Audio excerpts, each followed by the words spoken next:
A daidai lokacin da lokacin 'yan Najeriya ke murna da kalaman Zainab Ahmad ministan kuɗi cewa ba su san da masaniyar za a canja fasalin kuɗin Najeriya ba domin ofishin ta kwata-kwata bai san za a yi wannan canji ba. Kwatsam a yau din nan sai gashi tambarin Hausa TV sun saki wani bidiyo inda suka zanta da mai girma shugaban kasa Muhammadu Buhari din, yana mai bayyana cewa shi yana da masaniya game da wannan canji da za a yi domin gwamnan banki ya tuntube shi. Duk da yake 'yan kasa na ganin cewa watannin da aka ɗiba a matsayin ƙayyadajjen lokaci da ya halasta ka shigar da kuɗaɗen ka banki sun yi kaɗan, mai girma shugaban kasa Muhammadu Buhari ya bayyana cewa in dai kuɗin ka kuɗin halal ne, watannin da aka ɗiba sun ishe ka ka shigar da waɗannan kuɗaɗe banki. A gaskiya shi gwamnan bankin tarayya ya sanar da ni da zai wannan canji, ya zo ya sanar da ni yadda ya tsara, kuma in kamar kai yanzu saboda Allah aka ce daga yanzu zuwa Disamba, kaga a lokacin da ya gaya mana wato Oktoba, Nuwamba, Disamba, wata uku, ni ban san ko nawa kake kokarin kashewa ba a cikin albashinka, amma dai wata uku in dai kuɗin nan dai kuɗin halalin ne, ai an ba da lokacin da ya isa mutum ya canza shi. Ka gamsu da abubuwan da aka yi da waɗannan kuɗaɗen da aka rantu? Ka gani ana yi na ɓanna wanda ka tabbata ya kawo gare mu ba a yi maganin shi ba.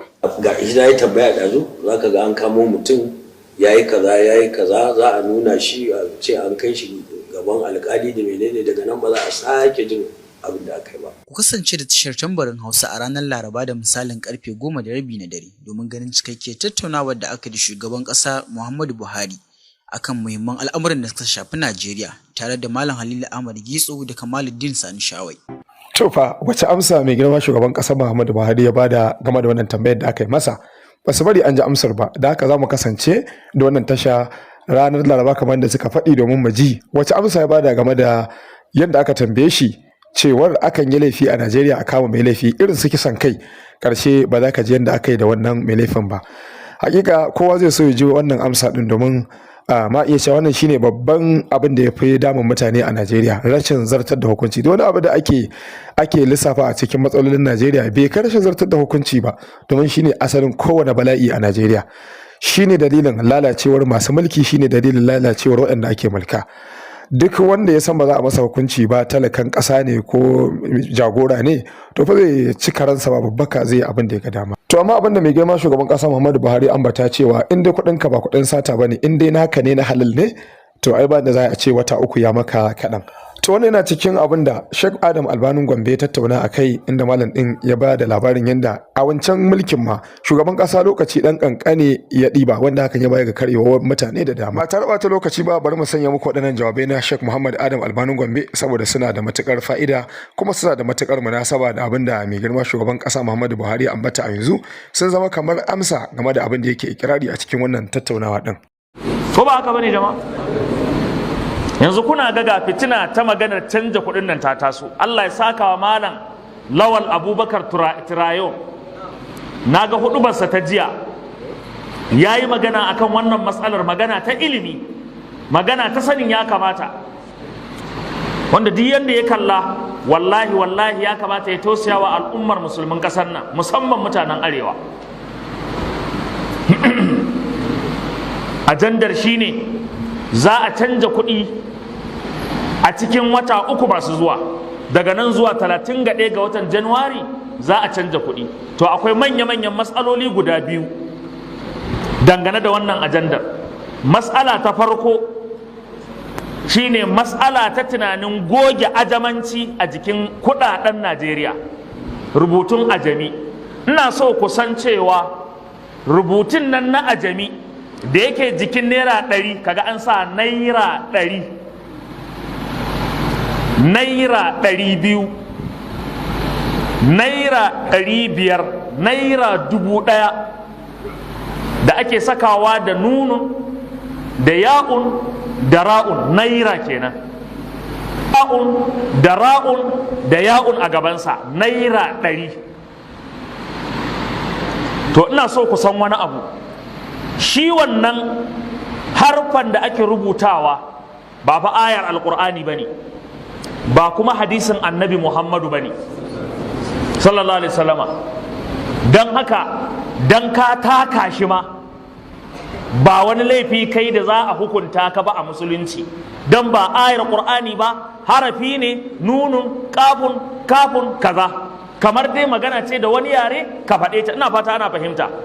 Ba shi da wani abu da yake nuna wannan abun tsantsar addini ne ko tsantsar musulunci ne. To amma ta inda za ka gane kimar wannan abun, shi wannan abun mu a musulmin Najeriya muna ɗaukarsa wani simbol ne, wata alama ce da take nuna ƙasar akwai menene, akwai musulunci, kuma wata alama ce da take nuna ƙasar musulmi suna da me, suna da power, suna da majority. To na rantse muku da Allah, daga cikin manya-manyan ajandun shine ana so a goge wannan haruffan da zai karasa nuna wa duniya cewa kasar mu ba ta da alaka da musulunci kwata-kwata. Wannan shine ajandar farko, kuma ita ne tafi damun. Akwai simbol na musulunci dangane da waɗannan haruffan da kake gani, tare da cewa ba aya bane, ba hadisi bane. Ina fata kuna fahimta ta da kyau. Ba aya bace, ba hadisi bane. Yasa ma malamai tun a wancan zamanin ba su tsoratar dangane da rubutawa ba. Yau inda a ce wata aya ce aka rubuta, to wala Allah a iya cewa kar a wulakanta ayar, domin kuɗi ba hannun wanda ba zai shiga ba. Aka ne ko ba haka ba? Ba kuma inda ba za a jefa shi ba. To amma ba shi da alaka da aya ko hadisi, don haka ba matsala duk inda ka wurga shi. Jama'a kuna fahimtar maganar da kyau? Ajanda ta biyu ita ce ajandar karya wasu waɗanda ake ganin sun yi ƙarfi a ƙasar nan. To shugaban ƙasa ka ji tsoron Allah, wallahi tallahi ka ji tsoron Allah. Wannan abun 80s lokacin da kake mulki ka yi shi ko bai yi shi ba? Dattawa sun san da wannan, idan ku 'yan bana bakwai ba ku san da haka ba. Ya tufo ne ko? Yauwa, wanda wannan abun da shugaban ƙasa ya yi a wancan lokaci ya jawo karayar tattalin arziki da yawa, wanda wasu ma suna ganin yana daga cikin dalilin karyewar naira gaba ɗaya a kasuwar duniya ta kuɗaɗe. Wannan abun da ya yi, saboda cikin watanni kaɗan aka canja kuɗin ƙasar.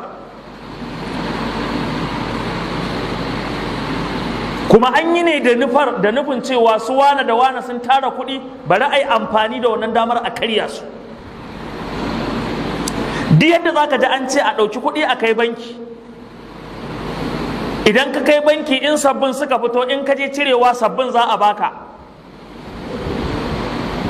To ina so shugaban ƙasa ya sani muna da manya-manyan masu kuɗi a ƙauyuka da karkara, manyan manoma, makiyaya, wanda ba abin da yake haɗa alaƙa su da banki. Jama'a haka ne ko ba haka ba? Kuma waɗannan talakawan su ne kace su kasa, su raka, su tsare, su je su jira idan an taɓa su gaura wa mutum mari, kuma duk suka yi ko ba su yi ba?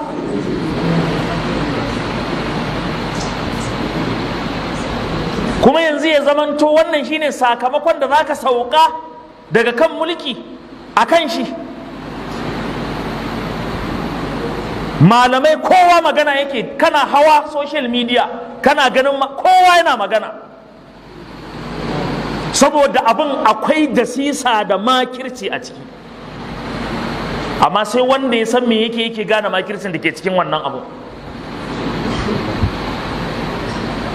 Idan 'yan siyasa ne sun tara kuɗi za su yi harkar siyasa da shi, ba mu muka ba da fatawa muka ce ku karɓi kuɗinsu ku zaɓi cancanta ba? Mu muka faɗa kuma mun ƙara faɗa. In sun ba ku karɓe, sannan ku je ku dangwala wa wanda ya cancanta. Wannan ita ce fatawarmu. Sannan don Allah yanzu abin baƙin ciki ne ko takaici a ce wai wane ya tara ana so a karya shi, ci gaba aka yi ko baya aka ci? Baya aka ci. Don me yasa zai zama in dinga kyashin wane ya samu, wane yana da shi, wane ya tara? Me dalili? Kuma wallahi bari in faɗa muku, Malam Lawal Turayim ya yi ta magana, ya ce su waɗanda ake so a karya ɗin wallahi ba za su karyo ba. Saboda bari ku ji abin da yake faruwa. idan aka zo aka yi approving wannan abun, wallahi ma'aikatan bankin har gida ake kiransu, ce ku zo ku ga biliyan 6 ku ɗiba ku je ku kawo min sabbin, ba shi kenan ba? Zan ba ku naira miliyan 350, ba shi kenan ba? Shi ma yana garo masa ya zo? amma fara shirin haka. So manyan da ake ganin sun tara kuɗi, bari a yi amfani da haka a karya su, ba za su karyu ba. Talakawan da suke kasa wanda ba su da ɗaurin gindin kowa, su ne za a karya da wannan abun, da su za a karya wallahi.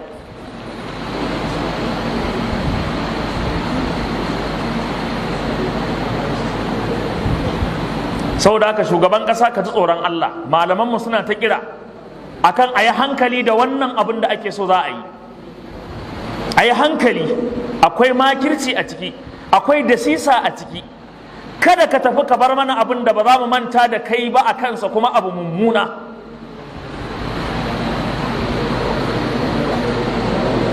Masana waɗanda suka san abin da ya faru wancan karan sun yi takaicin abin da kai wancan karan kafin ka sauka, to yanzu ma kana shirin sauka kuma za ka sake yi.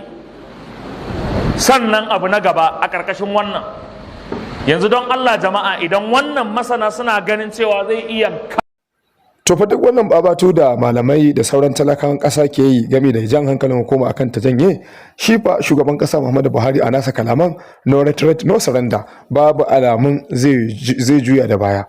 Ya ci alwashin sai an yi wannan abu, kuma yana magana yana dariya cikin nishadi, kamar ka ce matsalolin da suka gare shi a baya ya samu kansa mafita ta wannan hanyar, ta haka ne zai ɗinke matsalolin da suka gare shi a shugabancinsa.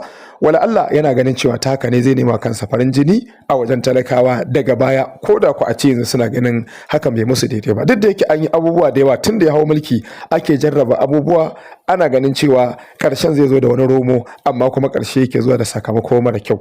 Hakan ce ta sa 'yan ƙasa ke ganin wannan ɗin shi ma ba zai haifi ɗa mai ido ba. To amma koma dai menene, muna roƙon Allah subhanahu wataala da ya zaba mana mafi alkhairi, kuma muna godiya ga Allah da ya sa wannan canjin bai shafi cire rubutun arabiya daga ciki ba, wanda wannan shine abin da muka faɗa da shi game da wannan tsarin. A ƙarshe muna roƙon Allah subhanahu wataala da ya mana gamdakatar. Wa sallallahu baraka ala nabiyina Muhammad wa alihi wa sahbihi wa sallam. Wassalamu alaikum wa rahmatullahi wa barakatuh.